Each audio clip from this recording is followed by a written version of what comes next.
Betting apps కేసులో కీలక పరిణామం చోటు చేసుకుంది. ఈ బెట్టింగ్ యాప్స్ వల్ల బలవన్మరణానికి పాల్పడిన బాధితుల వివరాలను పోలీసులు సేకరిస్తున్నారు.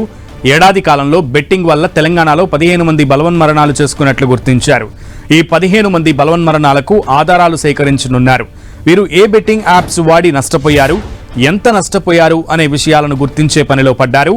ఈ యాప్స్ నిర్వాహకులు, ప్రమోటర్లను నిందితులుగా చేర్చనున్నారు.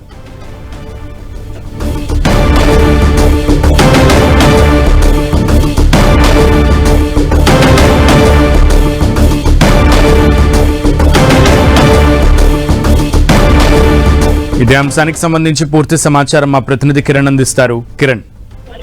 సునీల్, ఇక బెట్టింగ్ యాప్ సంబంధించి కూడా ఇటు పంజాగుట్ట పోలీసులు దర్యాప్తు ముమ్మరం చేస్తున్నట్టుగా మనమైతే చెప్పాల్సి ఉంది. ఇప్పటికే ఈ కేసుకు సంబంధించి కూడా 11 మందికి నోటీసులు జారీ చేసి కేవలం నిన్నటి వరకు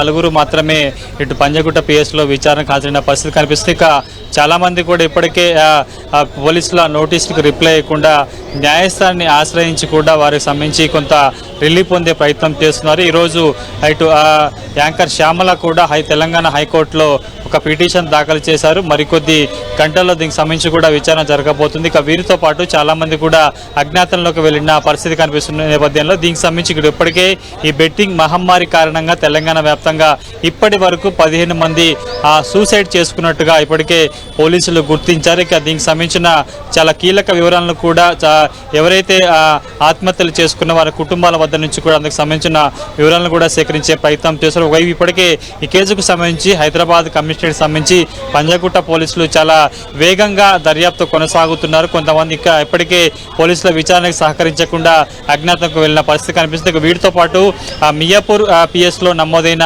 ఆ కేసుకు సంబంధించి కూడా కేవలం పాన్ ఇండియా స్టార్స్ మినహా మిగతా ఎవరైతే ప్రమోటర్స్ కావచ్చు, ప్రమోషన్ చేసిన వీరంతా ఉంటారో వీరు కూడా నోటీసులు జారీ చేసే పరిస్థితి కనిపిస్తుంది. ఇక దీనికి సంబంధించి కూడా ఎందుకంటే కేవలం ఆ పాన్ ఇండియా స్టార్స్ సంబంధించి కూడా వారి అగ్రిమెంట్స్ వ్యవహారాలకు కూడా చూడాల్సి ఉంటుంది కాబట్టి వారిని మినహాయింపించి మిగతా వారంతా కూడా వారికి ఒక వీడియోకి ఇంత మొత్తంలో కూడా రెమ్యునరేషన్ తీసుకొని కూడా వీటికి సంబంధించి ప్రచారం కల్పించారు. కాబట్టి ఆ నలుగురిని మినహా 21 మందికి సంబంధించి కూడా ప్రస్తుతానికైతే నోటీసులు సర్వ్ చేసేందుకు వైపు మియా పోలీసులు సన్నమవుతున్న నేతల్లో ఈరోజు పంజాగుట్ట పోలీసులు మాత్రం ఈ కేసుకు సంబంధించి పూర్తి స్థాయిలో ఎవరు విచారణకు రాలేదు. నిన్నటి అంశాలకు సంబంధించి విష్ణుప్రియ కావచ్చు, రీతూ చౌదరి సంబంధించి కావచ్చు, అంతకుముందు మిగతా ఎవరైతే ఉన్నారో నలుగురు సంబంధించి కూడా ప్రస్తుతానికి వారి వద్ద నుంచి కొంత కీలక సమాచారం రాబట్టారు. కాబట్టి వీరు మరొకసారి నోటీసులు సర్వ్ చేస్తారా, ఎవరైతే ఎఫ్ఐఆర్ నమోదైన ఈ 11 మందిలో కేవలం నలుగురు మాత్రమే ప్రస్తుతం విచారణకు హాజరైన నేపథ్యంలో వారికి సంబంధించి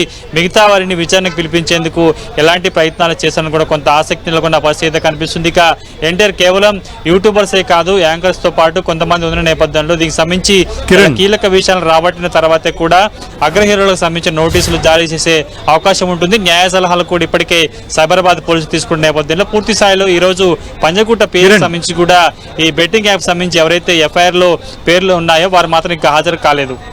ఎస్ కిరణ్, అయితే ముఖ్యంగా యాంకర్ శ్యామల హైకోర్టును ఆశ్రయించారు. విచారణకు హాజరు కాకుండా క్వాష్ చేయాలంటూ కూడా ఏదైతే ఎఫ్ఐఆర్ ని క్వాష్ చేయాలంటూ కూడా ఆవిడ పిటిషన్ దాఖలు చేశారు. దాని గురించి అప్డేట్ చేయండి.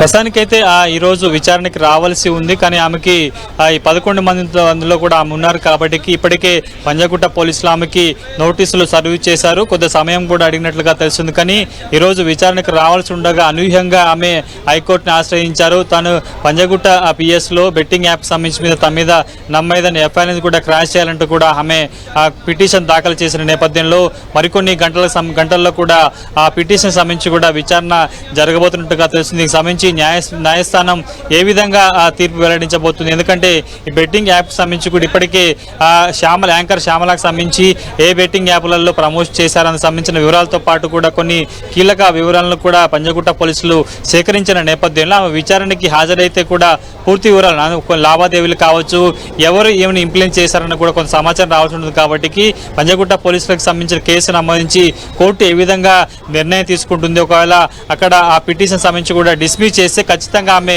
విచారణకు హాజరు కావాల్సి ఉంటుంది. కాబట్టి ఆ విషయాలకు సంబంధించి కూడా కొంత స్పష్టత రావాల్సి ఉంటుంది. మరికొన్ని గంటల్లో కూడా ఆమె వేసిన క్రాష్ పిట్ ని సంబంధించి కూడా కొంత సమాచారం మనకైతే వచ్చే అవకాశం అయితే ఉంది. సునీల్. ఓకే కిరణ్.